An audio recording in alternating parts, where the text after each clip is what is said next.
इस सत्र में महर्षि देवराव बाबा मेडिकल कॉलेज में प्रवेश के लिए ये कॉलेज पूरी तरह तैयार है। पहले सत्र के लिए मेडिकल कॉलेज को तैयार किया जा चुका है। नेशनल मेडिकल काउंसिल की इंस्पेक्शन के साथ जैसे ही अप्रूवल प्राप्त होगा, आदरणीय प्रधानमंत्री जी के कर कमलों से प्रदेश के उन 9 मेडिकल कॉलेजेस का हम एक साथ शुभारंभ करवाएंगे जो प्रधानमंत्री स्वास्थ्य सुरक्षा योजना के अंतर्गत और राज्य सरकार के स्वयं के संसाधन से भी स्थापित हो रहे हैं। मेडिकल कॉलेज अपने आप में बेहतरीन स्वास्थ्य सुविधा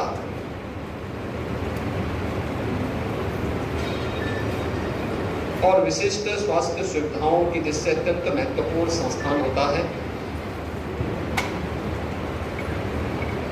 आज से 5-7 साल पहले देवरिया में भी कोई मेडिकल कॉलेज होगा इसकी कोई कल्पना भी नहीं करता था, लेकिन हम सब आभारी हैं प्रधानमंत्री मोदी जी के, जिन्होंने बेहतरीन स्वास्थ्य सुविधा के लिए देश के अंदर एक नया अभियान प्रारंभ किया। और खास तौर पर उत्तर प्रदेश जैसे राज्य की जब मैं बात करता हूं, 1947 से लेकर 2016 तक कुल 12 government medical college Uttar Pradesh में बने थे और वर्तमान में उत्तर प्रदेश सरकार भारत सरकार के सहयोग से और अपने संसाधनों से लगभग 32 मेडिकल कॉलेज 16 से लेकर के 2020-21 के बीच में बनाई है या उनको स्वीकृति दी है। गत वर्ष हम लोगों ने प्रधानमंत्री स्वास्थ्य सुरक्षा योजना के अंतर्गत 8 नए मेडिकल कॉलेजेस में प्रवेश प्रारंभ किया था। सफलतापूर्वक मेडिकल कॉलेजेस अपनी सेवाएं प्रदेश वासियों को प्रदान कर रहे हैं, अपनी स्वास्थ्य सेवा उपलब्ध करा रहे हैं और कोरोना महामारी के दौरान उनकी बहुत बड़ी भूमिका रही। अभी एनएमसी के इंस्पेक्शन के साथ जैसे ही अप्रूवल मिलेगा, 9 मेडिकल कॉलेजेस में प्रथम सत्र के शुभारंभ का कार्यक्रम प्रधानमंत्री जी के कर कमलों से होगा, जिन पर हम पढ़ाई शुरू करवा रहे हैं। और इस 21-22 के लिए हम 14 नए मेडिकल कॉलेज उत्तर प्रदेश के अंदर बना रहे हैं, जिनकी स्वीकृति दी जा चुकी है, बजट का प्रावधान किया जा चुका है, वहां पर कार्य भी प्रारंभ हो चुका है। अब प्रदेश के अंदर 16 जनपद ऐसे हैं जहां पर कोई भी मेडिकल कॉलेज नहीं है, जैसे महाराजगंज है, संत कबीर नगर है, मऊ है, बलिया है। ऐसे 16 जो जनपद बचे हैं, इनको भी हम पीपीपी बोर्ड में एक नई कार्य योजना इनके लिए हम लोगों ने तैयार की, एक पॉलिसी हम लोगों ने इसके लिए बनाई है। और इस पॉलिसी के अंतर्गत अगले 6 महीने के अंदर हम लोग इन सभी जनपदों में भी एक नए मेडिकल कॉलेज पीपीपी बोर्ड में राज्य सरकार के सहयोग से और भारत सरकार के सहयोग से स्थापित करने की एक कार्य योजना को लेकर के आ रहे हैं। और आप देखेंगे कि जिस उत्तर प्रदेश में 1947 से लेकर के 2017 तक 70 वर्षों में कुल 12 गवर्नमेंट मेडिकल कॉलेज बने थे, उसी उत्तर प्रदेश में जब केंद्र और राज्य में एक जैसी विचारधारा की सरकार होती है, एक पार्टी की सरकार होती है, तो उसका क्या प्रभाव होता है केवल मेडिकल के क्षेत्र में ही हम देख सकते हैं। कि 75 के 75 जनपद मेडिकल कॉलेजेस से आच्छादित होंगे। इसके अलावा हम लोगों ने विगत वर्ष 2 एम्स का भी शुभारंभ किया। एम्स गोरखपुर, जिसमें MBBS के प्रथम वर्ष में प्रवेश हुए थे, और रायबरेली में भी एम्स और रायबरेली के एम्स, गोरखपुर और रायबरेली के एम्स बनकर के तैयार होने जा रहे हैं। गोरखपुर एम्स का उद्घाटन प्रधानमंत्री जी के करकमलों से अक्टूबर माह में हम लोगों ने प्रस्तावित किया है।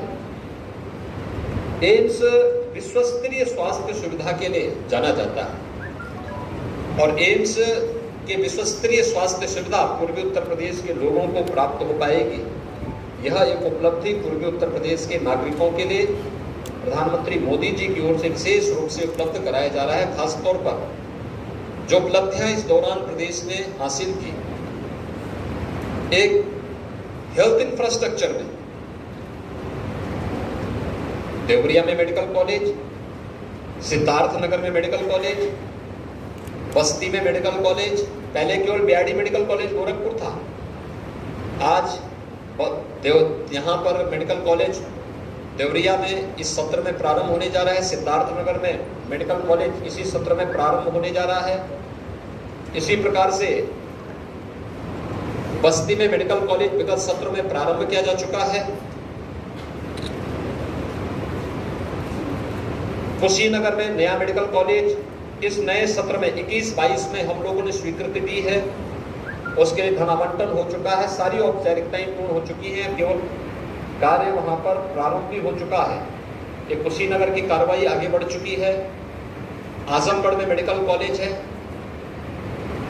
बलरामपुर, गोंडा, बहराइच, सुल्तानपुर, प्रतापगढ़, जौनपुर, गाजीपुर, चंदौली, सोनभद्र, मिर्जापुर, यानी ये सभी नए मेडिकल कॉलेजेस खुल रहे हैं। यानी मेडिकल कॉलेजेस की एक नई श्रृंखला यहां पर खड़ी हो रही है। देवरिया का ये मेडिकल कॉलेज, जिसकी कुल लागत लगभग 208 करोड़ है, इनमें से 155 करोड़ रुपए यहां पर अब तक खर्च हो चुके हैं, और ये पूरा का पूरा निर्माण कार्य 15 दिसंबर तक कंप्लीट हो जाएगा, एक फुल फ्लैश मेडिकल कॉलेज के रूप में। इस मेडिकल कॉलेज के पास पर्याप्त अपना संसाधन होगा, पर्याप्त इंफ्रास्ट्रक्चर होगा, और इस इंफ्रास्ट्रक्चर का लाभ हमें मिला भी। हम सब इस बात को जानते हैं कि कोरोना कालखंड में, इस सदी की सबसे बड़ी महामारी में, कैसे राज्य सरकार ने भारत सरकार के सहयोग से देश की सबसे बड़ी आबादी के राज्य को इस कोरोना महामारी से बचाने में काफी हद तक सफलता प्राप्त की। आप सब मीडिया से जुड़े हुए मित्र हैं, और आप सब मीडिया से देश और दुनिया की खबरों को पढ़ते होंगे। कितना, यानी दुनिया के तमाम बड़े बड़े देश, विकसित देश कोरोना से त्रस्त हैं, संभले नहीं समझ पा रहा। तमाम राज्यों में कोरोना की स्थिति अभी भी गंभीर बनी हुई है, लेकिन आबादी के हिसाब से सबसे बड़े राज्य में कोरोना पूरी तरह नियंत्रण में है। हेल्थ इंफ्रास्ट्रक्चर का इसमें काफी बड़ा रोल रहा है। हेल्थ में जो हमारे वर्कर्स हैं, उनकी बहुत बड़ी भूमिका रही है। कोरोना वॉरियर्स ने काफी अच्छा योगदान किया है। जनप्रतिनिधियों की सक्रियता, प्रशासनिक मशीनरी की संवेदनशीलता ने इस अभियान को और नई गति दी। और पूर्वी उत्तर प्रदेश के संदर्भ में जब हम बात करते हैं, तो विगत 4 वर्ष के दौरान मस्तिष्क ज्वर देवरिया जनपद, जिससे सर्वाधिक प्रभावित जनपदों में से था, आज पूरी तरह नियंत्रण की स्थिति में है। 95% मौत के आंकड़ों को नियंत्रित किया जा चुका है। आने वाले समय में किसी भी प्रकार की महामारी को रोकने में महर्षि देवराव बाबा मेडिकल कॉलेज एक बड़ी भूमिका का निर्वहन करेगा। इसीलिए मैं आज मेडिकल कॉलेज देवरिया जनपद को आने वाले समय में प्राप्त होने वाला है, उससे पहले यहाँ निरीक्षण करने के लिए आया था। और निरीक्षण का कार्य, यहाँ पर जो कार्य अब तक हुआ है, संतोषजनक स्थिति में है। इस नए सत्र में हम लोग पूर्वी उत्तर प्रदेश के बच्चों को इस मेडिकल कॉलेज में प्रवेश दिलाने और यहाँ के माध्यम से उन्हें अपने मेडिकल क्षेत्र में अपने करियर को आगे बढ़ाने के लिए एक अवसर दे पाएंगे। इस दृष्टि से देवरिया का यह मेडिकल कॉलेज देवरिया की जनता की सेवा के लिए समर्पित है। आने वाले समय में इसको प्रधानमंत्री जी के कर कमलों से इस कार्यक्रम का हम शुभारंभ करेंगे। इस दृष्टि से इसकी पूरी तैयारी युद्ध स्तर पर चल रही है। प्रथम सत्र के लिए जो भी कार्य औपचारिकताएं होनी, ये सब पूरी हो चुकी हैं। केवल इंस्पेक्शन की आवश्यकता है, इंस्पेक्शन की तैयारी है और उसको हम पूरी तरह कर रहे हैं। फैकल्टी की नियुक्ति की प्रक्रिया पूरी हो चुकी है और मुझे लगता है कि कोई भी कमी यहाँ पर रहनी नहीं चाहिए। जो मैंने अब तक यहाँ पे निरीक्षण किया है, जो मैंने बैठक में जो चीज़ें देखी हैं, कि फैकल्टी पर्याप्त मात्रा में है, यहाँ पे सपोर्टिंग स्टाफ भी पर्याप्त मात्रा में है, यानी जो एनएमसी की गाइडलाइन है उससे अच्छी संख्या में इनके पास है और उसको हम और बेहतरीन तरीके से आगे बढ़ा सकते हैं। जो लैब है, लाइब्रेरी है, क्लासरूम है, ये सभी अच्छी स्थिति में यहाँ पर इन लोगों ने तैयार की है और भी अच्छे ढंग से इसको आगे बढ़ाने में सफल होंगे। छात्रों के छात्रावास, छात्राओं के भी छात्रावास तैयार हो चुके हैं। उनके रहने की व्यवस्था, जो फैकल्टी मेंबर्स आ रहे हैं उनके भी आवासीय सुविधा यहाँ पर उपलब्ध है, उनको कराया जा चुका है। उसमें कुछ फैकल्टी मेंबर उसमें रह भी रहे हैं। फैकल्टी मेंबर के रूप में जो हमारा डिस्ट्रिक्ट हॉस्पिटल के चिकित्सक हैं, वे भी अपनी सेवाएं दे पाएंगे और उनके लिए आवासीय व्यवस्था पहले से है। लेकिन हमारे पास पर्याप्त मात्रा में यहाँ पर ये सुविधाएँ उपलब्ध हैं।